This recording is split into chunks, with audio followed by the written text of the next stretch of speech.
It is 9:48 on this Saturday morning. It is time for Imagine It, and we have a special guest here. You might not know this face, but this is Herm. You're a volunteer at the Imagination Station. Good morning. Good morning. So Herm, how long have you been a volunteer? Well, since Imagination Station opened in 2009, I've been a volunteer there. Wow, okay, so what draws you to their program? Well, I'm a retired science teacher.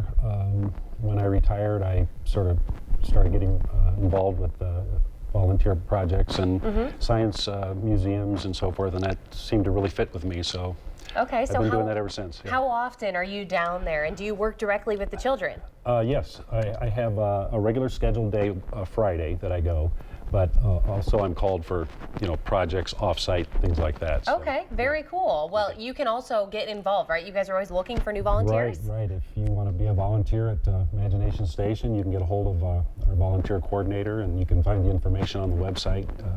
Wonderful. Well, Herm, I know that clearly to be a volunteer, you're working with the kids. You have the knowledge because you're a science teacher, but there's also a lot of experiments. So what are we doing here today? I know you brought something that makes me a little nervous. Well, today we're going to be doing Newton's laws of motion. Okay. Okay, the first law in particular, it's kind of like the law of inertia.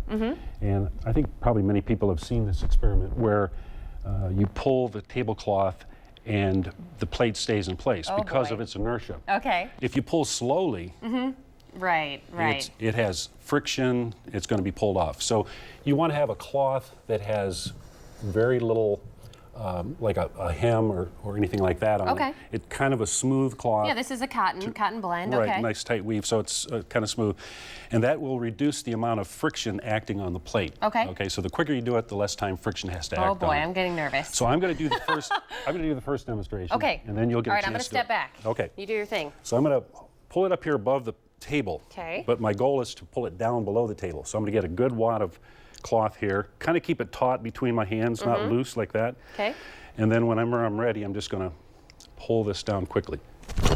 Oh wow. Okay. You made it look so easy. Yeah, it really is pretty easy. Just think quick. Sometimes when I do things like that, I try to think of acting like a snake bite or something like a snake strike. All right. Okay. Oh boy, this is where I get really nervous. I don't know so why you're trusting me with this. We're going to give you a few more plates to work with. Okay. Okay.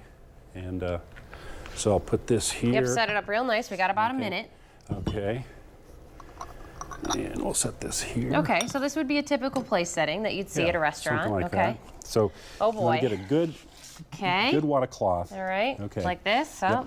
Okay. Okay, and you can raise it up a little bit above the table if you want, but you're going to, and I would kind of...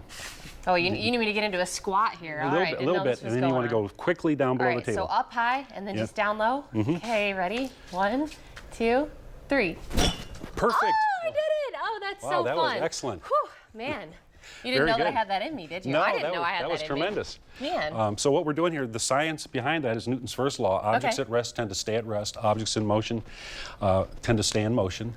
And so if a force acts on it that changes that, then we could have had a crash of the plate. Yeah, maybe don't have the kids try that one at home without mom and dad's supervision, right? Exactly. All right, well, sounds good. Well, thanks so much for coming in. We loved having you here for the segment. Like Herm said, if you want to go volunteer at the Imagination Station, you just need to get in touch. They're always looking for new people, and clearly, Herm's the best. He can teach you how to do it. He taught me in about 30 seconds. I had no faith in myself in that one.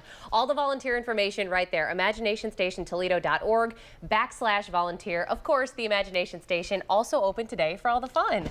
Herm, thanks so much. Okay, thank you. That's this week's Imagine It. We're going to send it over to the guys. They have a check of sports.